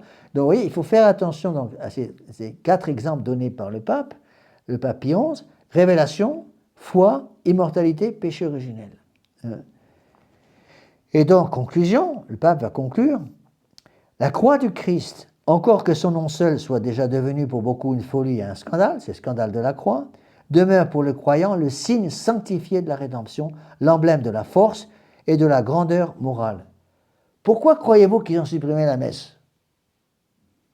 La messe moderne, qui est un simple repas partagé, c'est la suppression de la croix, parce que la messe, c'est le renouvellement du sacrifice de la croix. Ils ont changé la messe. Ils ont introduit ce qu'on appelle la nouvelle messe, qui est un repas partagé pour donner des grandes claques dans le dos dans l'église locale. Et c'est en fait la destruction du sacrifice de la messe, sacrifice propitiatoire de réparation du péché, qui est le renouvellement non seulement du sacrifice de la croix. Puisqu'il n'y a plus de croix, puisque la croix on n'en veut plus, puisqu'on a supprimé la croix. Je dis toujours la différence entre l'église de Vatican II et l'église catholique. L'église de Vatican II, c'est l'église catholique moins la croix. Donc comme la croix, c'est la messe, donc il n'y a plus de messe. Pour la messe, il faut un prêtre, donc il n'y a plus de prêtre. Donc il ne faut plus de vocation. Puisque les vocations naissent sur les genoux des mères de famille catholiques, donc il ne faut plus de famille. Il ne faut plus de famille catholique, il ne faut plus de catholique, il ne faut plus de baptême, et tout saute, il n'y a plus rien. D'accord ? Nous vivons sous l'ombre de la croix. Nous mourrons dans son baiser. Il faut qu'elle se dresse sur notre tombe pour proclamer notre foi, pour témoigner notre espérance dans la lumière éternelle. Et le national-socialisme, c'est la suppression du dogme fondamental de la foi catholique, le salut par la croix. On supprime la croix. Ce n'est plus le salut par la croix. Le salut par la croix est remplacé par le salut par le national-socialisme. Donc l'Église catholique universelle est remplacée par l'Église nationale au service de la race aryenne pour la glorification, la déification du peuple aryen. Et donc, résultat des courses, pour le national-socialisme, il y a 2 sortes de gens, il y a les Aryens et les autres. Les autres, c'est plus rien. D'accord ? Et je répète ce paragraphe qui est un magnifique résumé de l'enseignement catholique. La croix du Christ, encore que son nom seul soit déjà devenu pour beaucoup une folie et un scandale, demeure pour le croyant le signe sanctifié de la rédemption, l'emblème de la force et de la grandeur morale. Nous vivons sous son ombre, nous mourrons dans son baiser, il faut qu'elle se dresse sur notre tombe pour proclamer notre foi, pour témoigner notre espérance dans la lumière éternelle. Puis le pape continue. L'humilité dans l'esprit de l'Évangile et la prière pour obtenir le secours de la grâce de Dieu peuvent parfaitement s'unir à l'estime de soi-même, à la confiance en soi-même, à l'héroïsme. Donc la foi catholique ne va pas supprimer l'estime de soi-même, la confiance en soi-même et à l'héroïsme. Elle va sublimer tout ça en mettant tout ça au pied de la croix. Donc l'héroïsme existe toujours et a toujours existé dans l'Église. Il suffit de voir l'histoire de l'Église avec ses millions et ses millions de martyrs. C'est l'héroïsme poussé, l'acte de charité parfaite, c'est le martyr. Donc l'Église du Christ, dit le pape, qui à travers tous les temps et jusqu'au présent le plus récent, compte plus de confesseurs et de martyrs volontaires que toute autre collectivité morale. n'a besoin de recevoir de personne des leçons sur l'héroïsme des sentiments et des actes. Dans sa misérable façon de railler l'humilité chrétienne, comme une dégradation de soi-même et une attitude sans courage, l'odieux orgueil de ses novateurs se couvre lui-même de ridicule. Des phrases splendides, je répète ces phrases. L'Église du Christ, qui à travers tous les temps et jusqu'au présent le plus récent, compte plus de confesseurs et de martyrs volontaires que toute autre collectivité morale, n'a besoin de recevoir de personne des leçons sur l'héroïsme des sentiments et des actes. Dans sa misérable façon de railler l'humilité chrétienne comme une dégradation de soi-même et une attitude sans courage, l'odieux orgueil de ses novateurs se couvre lui-même de ridicule. Donc, l'Église catholique fonde toute sa force au pied de la croix. Pour rester au pied de la croix, qu'est-ce qu'il faut? Il faut la foi, il faut l'humilité. En face, l'orgueil. L'orgueil de la race. Oui, mais c'est l'orgueil de la race qui va être prôné par le national-socialisme. Oui, c'est intéressant de voir d'ailleurs que les principes demeurent. Hein. Dans toute l'encyclique, ça m'a frappé quand j'ai lu cette encyclique, j'ai déjà dit à ma grange, j'en suis pas fier d'ailleurs, je n'avais jamais lu cette encyclique. Je l'ai relu, je crois que je ne l'avais jamais lu, ça ne me dit rien du tout. Je l'avais sur mon ordinateur, mais je ne l'avais jamais étudié, je n'avais jamais eu le temps. Et on voit très bien, justement, le mot Hitler n'est pas prononcé une seule fois. Il n'y a rien, pas un mot là-dessus. D'accord? Mais il attaque les principes qui viennent du paganisme, les principes qui viennent de l'adoration de l'homme, les principes qui viennent de l'idolâtrie, du blasphème généralisé, qui viennent du paganisme. C'est le retour au paganisme le plus abject. Alors après, il va prendre un autre exemple, la grâce aussi. Oui. Eh bien ça, c'est le retour au paganisme des vieux germains, le dieu Odin. On retrouve un peu ça aussi dans les mythologies scandinaves et tout ça.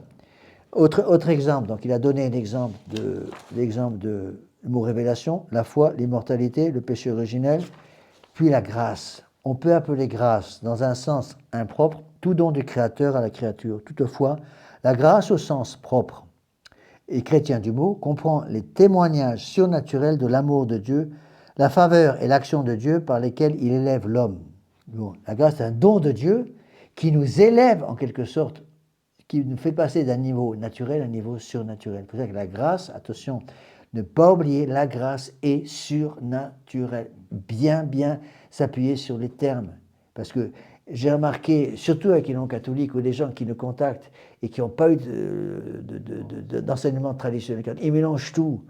Ils vont dire, même sur l'abbé, l'âme est surnaturelle. Mais non, l'âme n'est pas surnaturelle. L'âme est naturelle à l'homme, puisque l'âme fait partie de la nature humaine. Vous avez déjà vu un homme qui se promène sans âme dans la rue? Si vous en avez rencontré un, vous me prévenez. Moi, je n'en ai encore jamais rencontré en 73 ans. L'âme fait partie de la nature. La nature humaine, c'est quoi?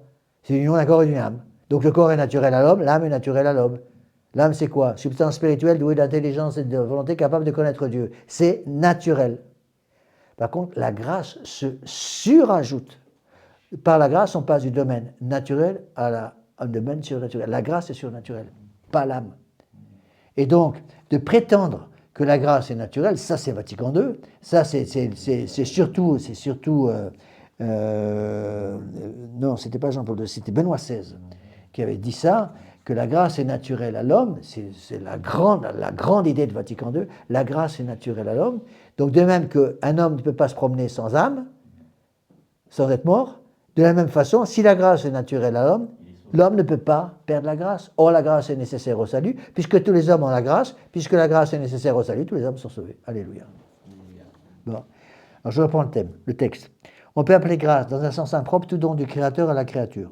Le pape Pie XI qui parle. Toutefois, la grâce, au sens propre et chrétien du mot, comprend les témoignages surnaturels de l'amour de Dieu, la faveur et l'action de Dieu, par laquelle il élève l'homme à cette intime communauté de vie avec lui, que le Nouveau Testament nomme l'adoption des enfants de Dieu. Nous devenons enfants de Dieu par adoption. Voyez de quel grand amour le Père a fait preuve envers nous, puisque nous pouvons nous appeler que nous sommes en fait enfants de Dieu. C'est ça la grandeur du baptême. Le baptême fait de nous des enfants de Dieu. Et c'est ça qui est nié par l'Église moderne, puisque dans l'Église moderne, ils prétendent que tous les hommes sont enfants de Dieu. Conséquence, le baptême, ça ne sert strictement à rien. D'accord ? Tous les hommes sont créatures de Dieu, c'est évident. Mais tous les hommes ne sont pas enfants de Dieu, parce que si tous les hommes étaient enfants de Dieu, encore une fois, le baptême, ça ne sert à rien. Et si la grâce, on trouve toujours les mêmes sources d'erreur. C'est malin quand même. Mais bien sûr que c'est intelligent, mais c'est comme ça qu'il travaille. Si la grâce est naturelle à l'homme, Diabolique. la grâce ne peut pas être perdue. Comment on récupère la grâce? Pour un catholique, on récupère la grâce par la confession, mais si la grâce est naturelle à l'homme, elle ne peut pas être perdue. Donc la confession, ça ne sert à rien. Pour avoir la confession, qu'est-ce qu'il faut? Il faut un confessionnal, mais il faut un prêtre dans le confessionnal. Il confesse. Donc si la grâce est naturelle à l'homme, il n'y a plus besoin, on ne peut pas la perdre. Donc il n'y a plus besoin de confession, donc il n'y a plus besoin de prêtre. Plus de péché véniel. Donc il n'y a plus besoin de sacerdoce. Il n'y a plus besoin de messe, plus besoin de notre Seigneur Jésus-Christ. Quelle idée saugrenue le bon Dieu a-t-il eu de venir unir sa nature divine avec la nature humaine s'il n'y a plus de péché? Diabolique. Vous voyez? Rejeter, voilà une phrase clé du pape Pie XI, rejeter cette élévation gratuite et surnaturelle au nom d'un prétendu caractère allemand est une erreur. C'est combattre ouvertement une vérité fondamentale du christianisme. En bon français, ça veut dire que c'est une hérésie. Donc je répète, rejeter cette élévation gratuite et surnaturelle de la grâce au nom d'un prétendu caractère allemand est une erreur. C'est combattre ouvertement une vérité fondamentale du christianisme, du catholicisme, parce que pour le national-socialisme, la grâce n'existe plus, et c'est le national-socialisme qui va donner une force divine littéralement aux soldats de l'armée du Reich, aux soldats ariens. D'accord? Mettre sur le même plan, dit le pape, c'est le pape qui parle, hein. Le Führer. Oui. Mettre sur le même plan la grâce surnaturelle et les dons de la nature, c'est un abus du vocabulaire créé et consacré par la religion. D'accord? Donc, crime de Vatican II, crime du national-socialisme, c'est mettre sur le même plan la grâce surnaturelle et les dons de nature. Encore une fois, ça veut dire quoi? C'est exactement ce que je viens de vous expliquer, à savoir que pour l'Église moderne, la grâce est naturelle à l'homme. Si la grâce est naturelle à l'homme, elle est vissée en quelque sorte sur la nature humaine ne peut pas la perdre. D'accord? Donc les pasteurs et gardiens du peuple de Dieu feront bien d'opposer une action vigilante à ce larcin, un vol, donc, fait aux choses saintes et à la confusion des esprits. Hein? Donc attention à ne pas mélanger les choses. Donc je répète et re-répète. L'âme est naturelle à l'homme parce que ça fait partie de la nature humaine. Un homme, c'est un composé de corps et d'âme. Le corps est naturel à l'homme, l'âme est naturelle à l'homme. La grâce se surajoute. Là, un homme ne peut pas perdre son âme. Alors c'est un peu compliqué parce qu'on utilise en fait un terme. Moi je dis très souvent en sermon, le péché nous fait tue notre âme. Bon. Oui et non, notre âme est toujours là. Bon, je reconnais que c'est une façon de parler pour les prêtres, mais strictement parlant, quand j'ai dit le péché mortel tue l'âme, ça fait croire qu'un homme qui est en état de péché mortel n'a plus d'âme. Si on y reste. Bon, et même ça c'est faux, oui. C'est une façon de parler, parce qu'il y a toute une série de façons de parler. C'est comme quand je dis les flammes de l'enfer sont éternelles. C'est faux, parce que l'enfer a été créé, donc l'enfer n'est pas éternel. Donc le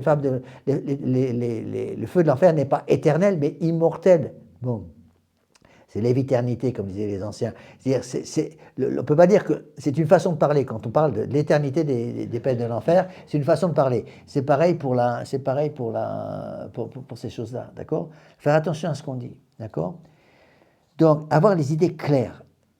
Le point central de la foi catholique, c'est que la grâce est nécessaire au salut. La grâce, c'est la charité, c'est l'habitation de la Sainte Trinité. Si je n'ai pas la grâce surnaturelle en moi, si mon âme n'a pas été élevée d'un niveau naturel à un niveau surnaturel, par la grâce sanctifiante en moi, l'habitation en moi de la Sainte Trinité, la vertu théologale de charité en moi, je ne peux pas aller au ciel. C'est ce que dit saint Paul. Pas moi qui le dis, c'est saint Paul. Si je n'ai pas la charité, je suis comme une cymbale qui sonne. Si je n'ai pas la charité, même si j'ai donné mon corps pour être brûlé, pour nourrir toute la planète, je ne suis rien. D'accord? Alors, je reprends donc la phrase clé, c'est pour ça que je l'ai mise en rouge, soulignée en plus. Pour moi, le maximum, c'est rouge, souligné en rouge, en gras. Alors là, c'est le total. C'est les phrases les plus importantes de l'encyclique. Rejeter cette élévation gratuite et surnaturelle au nom d'un prétendu caractère allemand, élévation gratuite et surnaturelle par la grâce, est une erreur. C'est combattre ouvertement une vérité fondamentale du christianisme. Mettre sur le même plan la grâce surnaturelle et les dons de la nature, c'est un abus du vocabulaire créé et consacré par la religion. Ensuite, le pape continue. C'est une page très importante. Sur la foi en Dieu, gardée intacte et sans tache, repose la moralité de l'humanité. Vous enlevez le bon Dieu, c'est ce que disait Saint Curidas, laissez une paroisse sans prêtre pendant 40 ans, et les hommes y adoreront les vaches, les bêtes. C'est exactement ce qui se passe. Maintenant, c'est encore pire que ça. Encore pire que ça. Bon. On m'a envoyé une photo, là, d'une bonne femme, en train de promener son petit copain, qui se prend pour un chien. Alors le chien, il a une espèce de masse de chien, et puis il t'en laisse, promener en laisse par sa maîtresse, par ses petits copains. Et puis, moi j'ai eu un cas, c'était un cas aussi de professeur qui était complètement écœuré. Il dit, on a un gamin dans la classe, qui a, je ne sais plus quel âge, j'avais 12-13 ans, qui se prend pour un chat. Et donc il a décidé de ne plus parler, il dit que des miaou tout le temps. Et il ne règle pas ça, c'est très facile à régler. Non, même pas besoin de donner une barre, parce que vous donnez une barre dans le monde moderne, dans l'entour. Voilà, mais c'est de dire à quelqu'un qui se prend pour un chien, tu te prends pour un chien? T'es un chien? Wouf, wouf, wouf, oui, je suis un chien. Bon, t'es un chien? Donc, à partir d'aujourd'hui, tu manges que de la viande crue. C'est tout, je te demande rien d'autre. Et que la mère de famille, ou que le professeur dit, tu veux être un chat? Très bien, tu vas avoir des croquettes pour chat. C'est tout ce que tu peux faire, tu ne peux rien faire d'autre. Tu iras faire tes besoins au pied d'un arbre, et comme un chat, et puis tu enterreras tes besoins on va te mettre une petite boîte avec du sable là, pour faire une litière, et tu vas aller dedans, tu vas coucher dehors sur les graviers, d'accord? Et je te nourris uniquement de croquettes pour chat. C'est tout. Voilà. Ça sera vite réglé. Ensuite, le pape dit,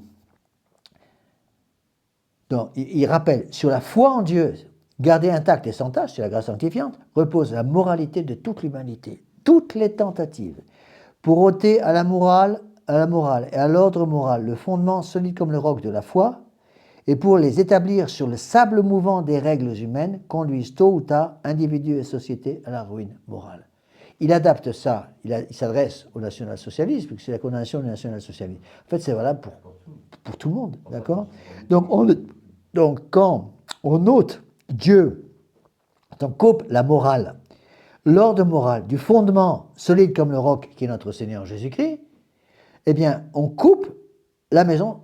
C'est comme fonder sur le sable une maison, construire une maison sur le sable, le sable mouvant des règles humaines. C'est ce que dit notre Seigneur Jésus-Christ. Il y a ceux qui veulent construire la maison sur le sable, l'eau va se précipiter contre la maison, le vent va souffler en ouragan, tout va s'écrouler parce que la maison est construite sur le sable. Si au contraire vous avez construit la maison sur le roc, à ce moment-là, le vent peut souffler, le torrent peut se précipiter contre la maison, rien qui bouge. D'accord? Donc, voilà ce que dit le pape. Il parle très fort. Hein. Le nombre de ces insensés qui aujourd'hui entreprennent de séparer moralité et religion est devenu légion. C'est la séparation de l'Église et l'État. Séparation de l'Église et l'État, c'est séparer la moralité de la vie publique. Dire que l'Église et l'État doivent être séparés, c'est ce que raconte le monde moderne, c'est supprimer toute influence divine, toute influence surnaturelle, supprimer l'influence de la grâce de Dieu sur la vie de tous les jours. Et regardez le monde moderne. Si le divorce est partout, l'avortement est partout, l'homosexualité est partout, toutes les horreurs du monde moderne. Pourquoi? Parce que, tout simplement, on a supprimé l'influence de l'Église. On a supprimé l'influence de l'Église. Quand on voit Léon XIV qui nomme à des postes qui étaient donnés auparavant à des évêques, qui nomment des francs-maçons qui sont officiellement francs-maçons, qui n'ont même pas peur de l'affirmer, ça laisse rêveur. Une des encycliques qu'on va étudier, non, on l'a déjà étudié, l'encyclique sur la franc-maçonnerie, on l'a déjà étudié. Mais on verra justement que c'est très important d'avoir des idées claires là-dessus. Donc, le nombre de ces insensés, je reprends la phrase pour arriver à tout unir là-dedans, ça c'est un paragraphe clé. Toutes les tentatives pour ôter à la morale et à l'ordre moral, le fondement solide comme le roc de la foi et pour les établir sur le sable mouvant des règles humaines, conduisant tôt ou tard individus et sociétés à la ruine morale. Conduisent tôt ou tard individus et sociétés à la ruine morale. L'insensé qui dit dans son cœur il n'y a pas de Dieu marchera dans les voies de la corruption morale. Le nombre de ces insensés qui, aujourd'hui, entreprennent de séparer moralité et religion est devenu légion. Ils ne voient pas ou ne veulent pas voir que bannir le christianisme confessionnel, c'est-à-dire la conception claire et précise du christianisme, de l'enseignement et de l'éducation, de l'organisation de la vie sociale et publique, c'est aller à l'appauvrissement spirituel, à la décadence. Quand on dit Moi, j'ai entendu des conférences là-dessus très intéressantes de professeurs qui sont même pas catholiques souvent, qui sont simplement qui aiment leur boulot. Bon, voilà, il y en a encore. Et qui disent l'école de la République en France est devenue une fabrique de crétins. Le problème, c'est que la plupart de ces gens ne se sont pas rendus compte pourquoi. C'est vrai que l'école républicaine est devenue une fabrique de crétins, une fabrique d'imbéciles. On arrive à des gamins qui arrivent au niveau du bac, qui sont incapables d'écrire trois mots sans faute de français, et avec l'arrivée de l'intelligence artificielle, c'est encore pire. Ils ne se rendent même pas compte que les deux mots intelligence artificielle, c'est une opposition. L'intelligence et artificielle, c'est deux mots qui se contredisent, ils ne se rendent même plus compte. Le problème, c'est que ces professeurs qui font ce constat, qui est vrai, c'est vrai que l'école républicaine en France, c'est une fabrique de crétins. C'est pas moi qui le dis, ce sont les professeurs même de cette école. Beaucoup d'entre eux, qui sont quand même pas fous.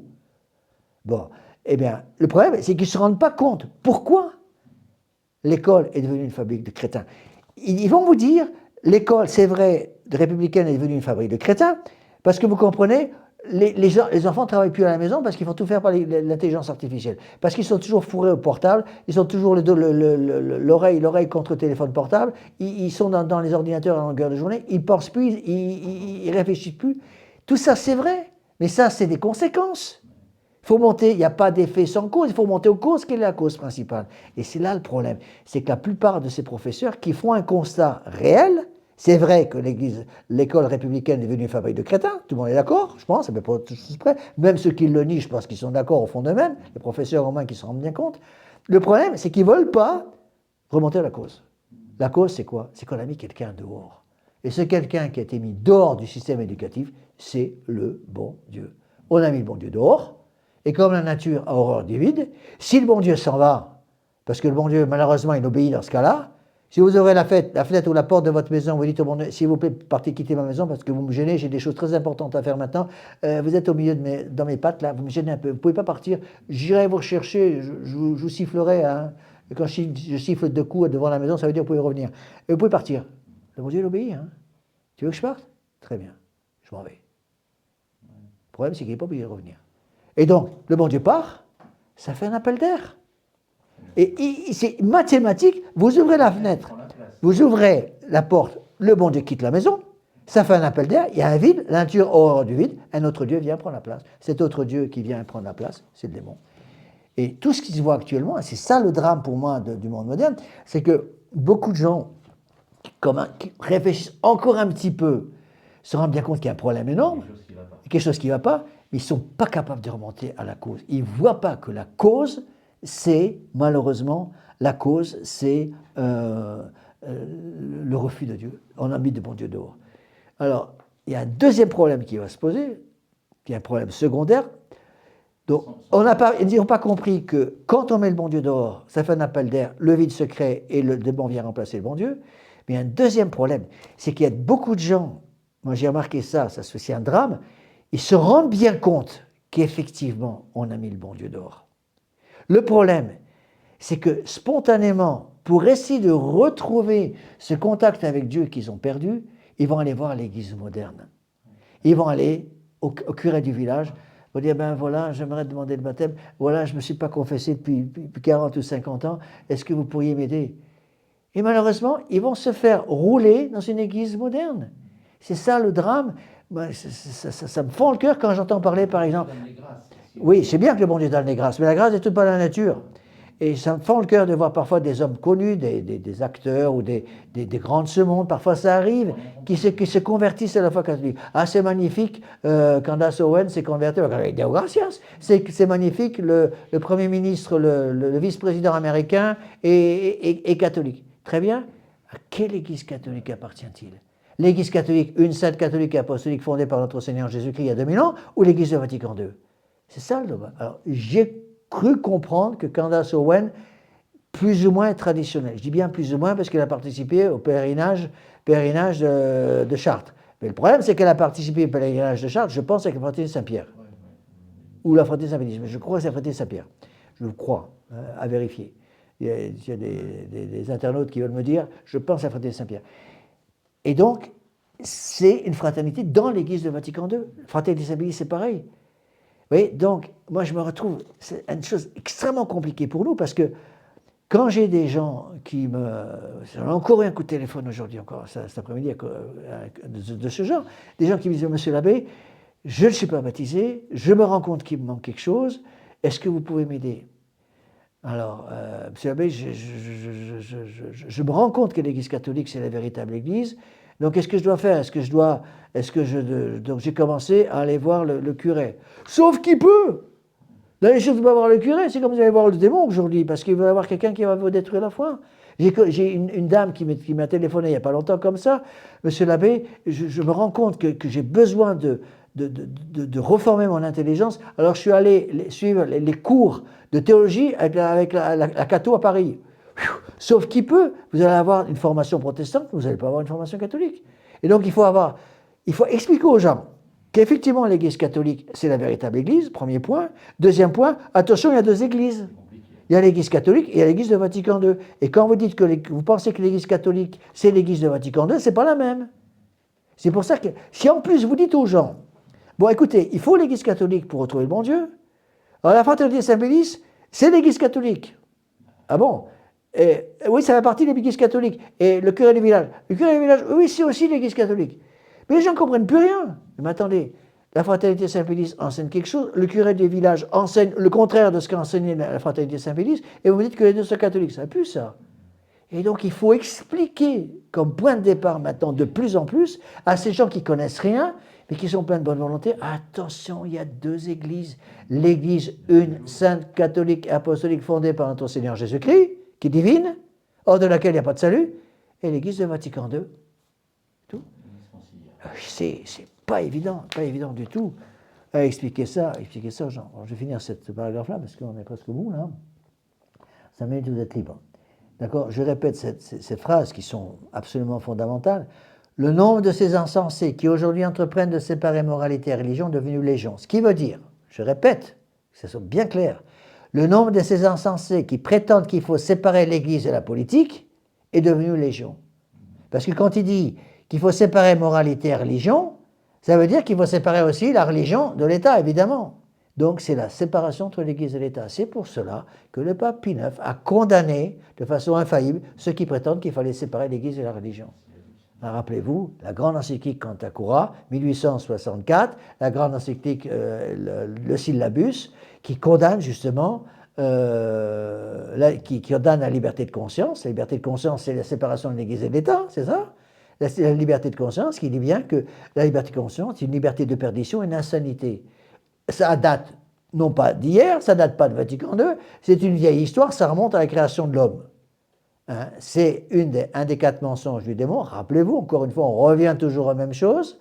Mais les gens me disent, ah, mais monsieur l'abbé, vous avez déjà expliqué ça 20 fois. Très bien, j'explique ça 20 fois. Quels sont les 4 mensonges du démon? Ah ben, je sais pas. J'ai expliqué ça 70 fois. Et c'est quoi les 4 mensonges? Ah ben, je sais pas. Je m'excuse, mais il y a des choses qu'il faut impérativement comprendre. Je sais que ça ne plaît pas à tout le monde.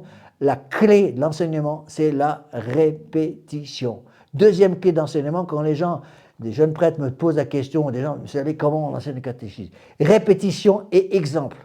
Donner une foule d'exemples et répéter. 4. Ceux qui m'écoutent sur Internet, posez-vous la question. Est-ce que vous êtes capable, avant que je vous le rappelle, de me donner les 4 mensonges du démon? Adam et Ève. Vous ne mourrez pas, vos yeux s'ouvriront, vous deviendrez comme des dieux. C'est ça le panthéisme. Vous deviendrez comme des dieux, et parce que vous êtes devenus comme des dieux, c'est vous qui allez décider ce qui est bien et ce qui est mal. Liberté de conscience. D'accord? Ils ne voient pas, ou ne veulent pas voir, que bannir le christianisme confessionnel, c'est-à-dire la conception claire et précise du christianisme, de l'enseignement et de l'éducation, de l'organisation de la vie sociale et publique, c'est aller à l'appauvrissement spirituel, à la décadence, destruction du règne social de notre Seigneur Jésus-Christ. Si le règne social de notre Seigneur Jésus-Christ disparaît, c'est la foi catholique qui disparaît, parce que c'est la famille catholique qui disparaît. Je pense qu'un des points clés qu'il faut vraiment défendre, c'est de défendre maintenant la famille catholique. Le problème, c'est que les gens qui défendent la famille catholique, qui veulent la famille catholique, c'est infinitésimal, malheureusement. J'ai entendu un petit short. Il y a des choses pas mal dans ce qu'elle dit. de Thaïs, s'appelle Thaïs d'Escuffon, oui. Et c'est pas mal dans ces petits shorts, mais il manque toujours l'essentiel. Il y a un mot, c'est bien ce qu'elle dit, ce qu'elle dit est vrai, mais je ne sais pas d'où elle vient, mais ce qu'elle dit est vrai, mais il manque toujours le point clé, le mot de notre Seigneur Jésus-Christ n'est jamais cité. Il manque la foi catholique. Vous voyez, mais par contre, ce qu'elle dit est parfaitement vrai. Ce qu'elle dit est parfaitement vrai. Et elle insiste justement là-dessus sur le sauver la famille catholique. Vous voyez, c'est pour ça que les mariages catholiques, mais ça devient fou parce que maintenant, c'est pratiquement presque toutes les semaines, on a un appel au secours de gens qui viennent me demander préparation au baptême, qui viennent me demander préparation à une confession générale, qui viennent me demander baptême pour les enfants, qui viennent me demander préparation mariage catholique. Le problème, c'est que moi, j'ai 24 heures dans mes journées. Et je suis tenu par le bréviaire, je suis tenu par la méditation. Ça devient dingue. Pourquoi les gens viennent à moi? J'en sais strictement rien. Ah oui, d'accord, ils viennent par Internet. Mais pourquoi ils vont pas ils se rendent bien compte qu'ils ne peuvent plus demander ça au curé local. D'accord? Bon, on va arrêter là parce que ça fait 1h30 que je vous parle. J'essaie de ne pas dépasser. La 1h30. Allez, on va arrêter. Donc, je vous rappelle au niveau des cours. Donc, prochain cours, mercredi prochain. Donc, il y a encore un cours le 2 septembre. Puis ensuite, à cause des retraites, pas de cours jusqu'au 30 septembre. Pas de cours en octobre. Et prochain cours après serait 4 novembre. Donc, 2 septembre, 30 septembre, 4 novembre. Mercredi à chaque fois. On finit avec une prière. Au nom du Père et du Fils et du Saint-Esprit, ainsi soit-il. Je vous salue Marie, pleine de grâce, le Seigneur est avec vous. Vous êtes bénie entre toutes les femmes, et Jésus, le fruit de vos entrailles, est béni.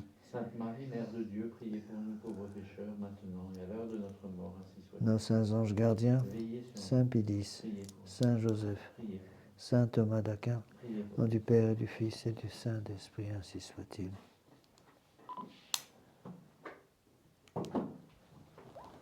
Bon, allez, hop.